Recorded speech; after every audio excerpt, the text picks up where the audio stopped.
3, 2, 1. Ini masih ditempati oleh anak-anak, tapi menjadi tempatnya juga penyakit. Jadi anak-anak dan penyakit jadi satu. Akhirnya anak-anak yang terkena penyakit, bukan penyakitnya yang terkena anak-anak. Untuk itu, jangan sampai anak-anak hidup berdampingan dengan penyakit.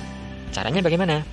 Membersihkan lingkungan yang anak-anak tempati dimanapun, entah itu di kelas, di sekolah, di lingkungan sekolah, di rumah, di kamar mandi, dimanapun. Paham ya? Kemudian berikutnya, mematuhi aturan dan tata tertib saat belajar. Belajar di kelas, anak-anak memperhatikan bapak ibu guru menerangkan. Belajar daring, anak-anak harus memperhatikan video dengan baik. Jangan sampai videonya dilihat oleh orang tua yang disuruh menjelaskan kepada anak-anak. Itu contoh yang tidak baik, itu perilaku yang tidak baik. Ya, anak-anak harus bisa melihat video ini sendiri. Kalau didampingi orang tua itu lebih bagus, biar nanti kalau tidak paham bisa tanya ke orang tua. Tidak paham lagi, baru ke WA pribadi saya, tanyakan mana yang belum jelas. Itu ya maksudnya ya. Langsung lanjut lagi. Nah, durasi hampir 20 menit. Kita lebih cepat lagi. Nomor 5, digaris bawahi, mematuhi aturan dan tata tertib saat ulangan. Entah itu semesteran, entah itu ulangan harian pada saat anak-anak disuruh mengerjakan soal, gitu ya. Contohnya ada di bawahnya. Anak-anak harus baca yang di bawahnya ini. Kalau saya untuk mempersingkat durasi saja, makanya saya lompati. Tapi anak-anak karena di rumah itu waktunya sangat luang, sangat banyak waktunya, harus disempatkan untuk membaca. Karena membaca adalah sumber ilmu. Kalau kita jarang membaca, kita tidak tahu apa-apa. Paham ya maksudnya ya? Kemudian yang nomor 6, mematuhi aturan dan tata tertib saat jam istirahat. Biasanya ini kalau di sekolah kita, madrasah kita, anak-anak tidak boleh jajan di lingkungan luar madrasah. Kalau tidak boleh ya tidak boleh ya. Jangan sembunyi-sembunyi. Itu berarti belajar menjadi pencuri. Paham maksud saya? Nah, misalkan anak-anak tidak boleh jajan sembarangan, tapi kok jajan sembarangan. Waktu anak-anak sedang batuk pilek, tapi kok ternyata jajan es, berarti itu melanggar aturan juga. Aturan diri sendiri dan juga aturan dari kesehatan anak-anak sendiri. Itu berarti juga melanggar peraturan. Itu adalah hal yang tidak baik. Gitu ya. Jadi harus diperhatikan pada saat istirahat. Yang paling penting adalah kalau jajan ada bungkusnya langsung dibuang ke tempat sampah. Ya, entah di rumah pada saat jajan di rumah ataupun saat di sekolah jam istirahat jajan itu juga sudah harus dihabiskan pada saat itu juga. Jangan dibawa masuk ke kelas, makan di kelas, bapak ibu guru sudah masuk, sudah menerangkan, anak-anak masih makan. Nah, itu adalah melanggar peraturan. Bungkusnya juga langsung dibuang. Itu ya maksudnya ya, paham ya? Kita bisa lanjutkan lagi ke berikutnya yang C. Perlunya patuh pada aturan dan tata tertib sekolah. Kamu telah belajar macam-macam tata tertib sekolah yang tadi saya terangkan ya, hampir 20 menit. Nah, ini 20 menit sudah saya terangkan, harus anak-anak bisa paham. Tata tertib sekolah harus kita taati dan laksanakan bersama. Setiap murid harus saling mengingatkan. Ingatkan temanmu jika ada yang belum patuh dan pada tata tertib ya. Ingatkan dengan kata-kata yang halus dan baik. Jangan malah membentak-bentak temannya, nanti malah jadi berantem ya. Kalau mengingatkan, buang bungkus makanan ke tempat sampah juga ingatkan baik-baik ya. Jangan malah marah-marah, nanti bisa jadi berantem, akhirnya nangis. Gitu ya. Kita bisa lanjutkan ke sini. Ini adalah manfaatnya ya. Manfaat mematuhi tata tertib. Manfaat mematuhi tata tertib sekolah. Ya, tata tertib berguna agar sekolah menjadi baik, anak-anak menjadi disiplin, sekolah juga menjadi baik, tidak menjadi kotor atau tidak sering anak-anak menjadi berantem.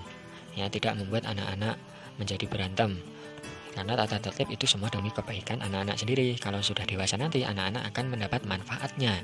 Ya, menjadi orang yang baik, tidak menjadi orang yang ngeyel, tidak menjadi orang yang kasar, tidak menjadi orang yang mudah marah. Gitu ya. Selanjutnya, akibat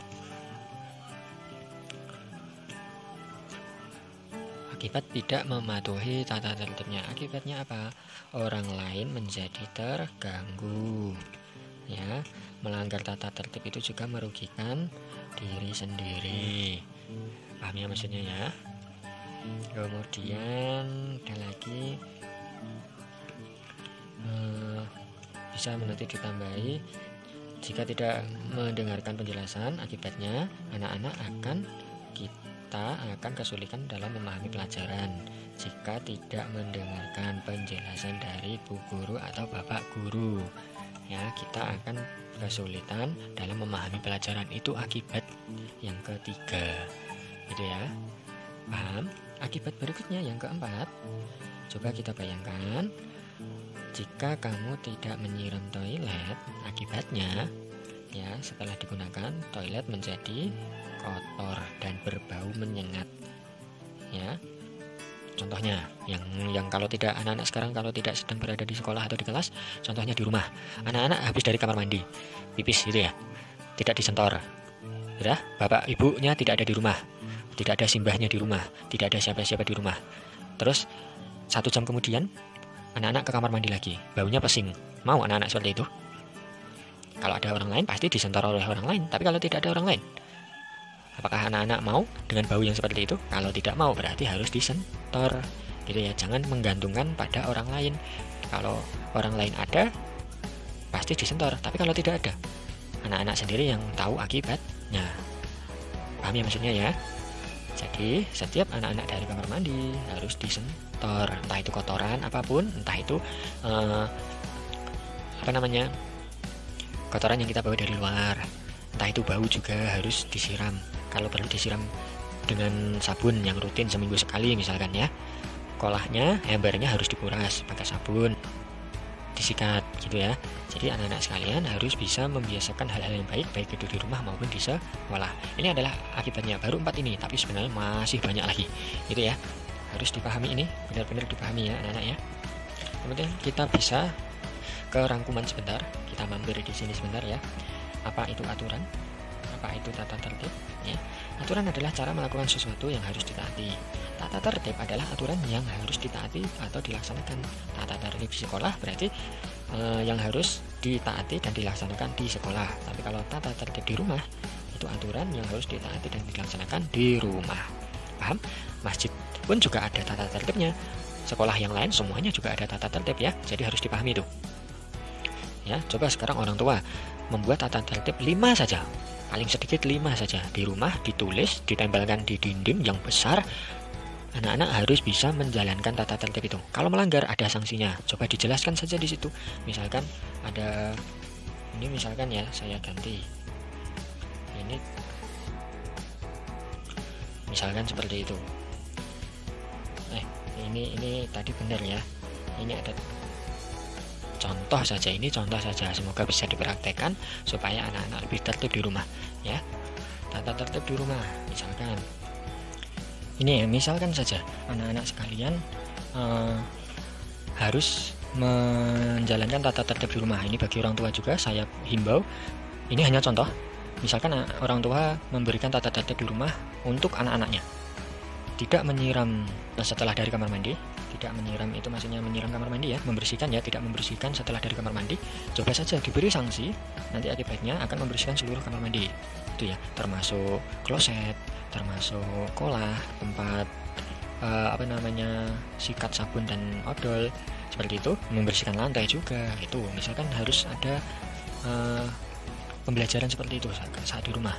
Tidak membersihkan piring setelah makan. Setelah makan, piringnya ditinggalkan begitu saja. Kalau misalkan seperti itu, bisa diberi sanksi. Ini contoh saja, mencuci piring sendiri. Itu contohnya. Bisa juga yang lain membuang sampah sembarangan. Ya, akhirnya membuat kotor, disuruh menyapu halaman. Kalau misalkan anak-anak sekalian menangis, dalam 1 hari menangis 5 kali, berarti harus membantu membersihkan rumah, membantu pekerjaan orang tua sebanyak 5 kali juga, gitu. Misalkan ya. Tidak atau lupa ibadah. Ya, tidak ibadah atau lupa ibadah, lupa untuk sholat. Ya, berarti itu tidak boleh nonton TV. Misalkan seperti itu. Tapi kalau ini larangan dan ini hukumannya, orang tua sekalian harus bisa memberikan penghargaan kalau anak-anaknya rajin, kalau anak-anaknya melakukan ini semua. Misalkan apa? Contohnya, boleh menonton TV 3 jam atau 2 jam atau 1 jam, boleh bermain asal ingat waktu, boleh misalkan bermain HP, diberi waktu, dibatasi waktunya, misalkan 2 jam, 3 jam atau 1 jam gitu ya. Terus atau boleh bermain game gitu. Tapi ingat, harus dibatasi waktunya. Kemudian misalkan lagi diberi uang jajan secukupnya. Terus misalkan lagi pada saat orang tuanya keluar diberikan oleh-oleh. Dengan adanya penghargaan seperti itu, insya Allah nanti semua ini pasti dilakukan ya bagi orang tua sekalian ya.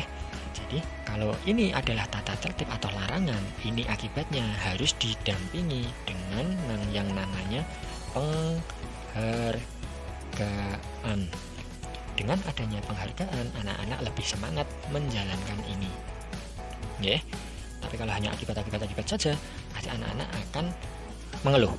Itu pasti, sambat itu pasti ya. Ya, seperti tadi penghargaannya yang saya bilang tadi, misalkan orang tuanya bekerja di luar, pulang membawa jajan, membawa oleh-oleh, dibelikan baju, sepatu dan sebagainya. Biar apa? Lebih semangat. Kalau tidak punya, sedang tidak punya, bisa dengan simpel saja diberikan makanan yang dibuatkan makanan yang enak. Misalkan yang jarang dibuat tapi kali ini dibuat gitu misalkan ya. Atau kalau tidak, seperti tadi yang saya bilang tadi, boleh bermain HP, boleh bermain game asal dibatasi waktunya, boleh menonton TV apa yang disukai asal dibatasi waktunya. Paham ya maksudnya ya? Nah, ini merupakan salah satu trik agar anak-anak lebih patuh dalam melaksanakan tata tertib di rumah dan juga di sekolah. Itu yang perlu saya sampaikan. Di sini adalah penilaian harian yang kedua. Seperti biasanya anak-anak mengerjakan Romawi 1 dan Romawi 2 nomor 1 sampai 5. Kalau Romawi 1 nomor 1 sampai 10 ya. Paham ya? Jika ada yang kurang jelas bisa ditanyakan. Saya akan bantu. Mari kita jawab dulu sebelum anak-anak mengerjakan yang di atas. Tata tertib di sekolah berlaku untuk semua warga sekolah. Yuk anak-anak silahkan ditulis jawabannya supaya lebih mudah mempelajari. Melanggar tata tertib akan mendapat apa tadi? Sanksi. Jelas ya? Nomor 3. Kalau terlalu cepat silahkan di pause videonya. Bermain di dalam kelas dapat membuat kelas menjadi kotor atau berantakan. Boleh. Tata tertib sekolah harus kita laksanakan dengan sungguh-sungguh atau penuh tanggung jawab. Itu boleh. Terakhir, mendengarkan penjelasan guru adalah tata tertib di kelas. Terima kasih. Wassalamualaikum warahmatullahi wabarakatuh.